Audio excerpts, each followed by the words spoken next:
আমি ৰিজাল্টটো ঘোষণা হোৱাৰ পিছত আমি যথেষ্ট সুখী হৈছোঁ কাৰণ যথেষ্ট আশানুৰূপ ফলাফল লাভ কৰিব সক্ষম হৈছে আমাৰ ছাত্ৰ ছাত্ৰীখিনিয়ে।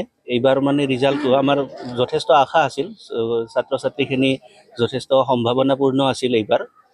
গতিকে আমাৰ আশানুৰূপ হৈছে ৰিজাল্টটো আৰু আমি ভৱিষ্যতেও এনেকুৱা ধৰণৰ ৰিজাল্ট আমি পাম বুলি আশা কৰিছোঁ।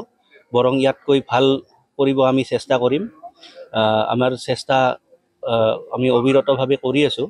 গতিকে যথেষ্ট সুখী, আমি শিক্ষক হিচাপে যথেষ্ট সুখী। আগতেও ভাল আছিল, এতিয়া ধৰক আমাৰ ষ্টুডেণ্টত আমাৰ কলেজলৈ আমাৰ শিক্ষানুষ্ঠানখনলৈ ষ্টুডেণ্টৰ যিটো মানে ফ্ল' সেইটো ভাল হৈছে আগতকৈ।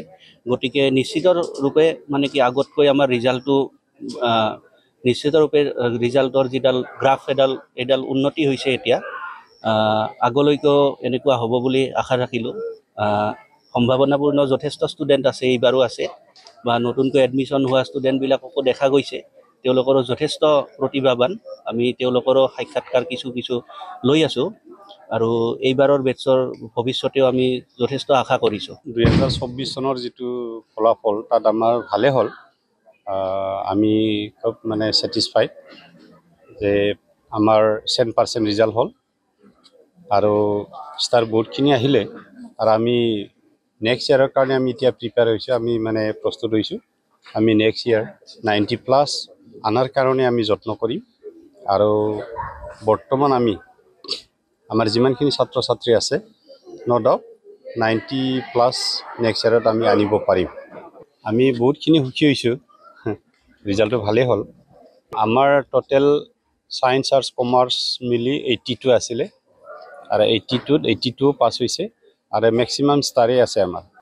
বাক্সা জিলাত বহুতখিনি মানে ভাল ৰিজাল্ট হৈ আছে আৰু ইয়াৰ কাৰণে আমি মানে খুব বাক্সা জিলা হিচাপে গৌৰৱ অনুভৱ কৰিছোঁ যে কলা শাখাত যিটো আমাৰ বাক্সা জিলাৰ পৰা যিটো প্ৰথম স্থান পালে, ইয়াৰ কাৰণে আমি খুব সুখী হৈছোঁ। আমি আৰু যত্ন কৰিম।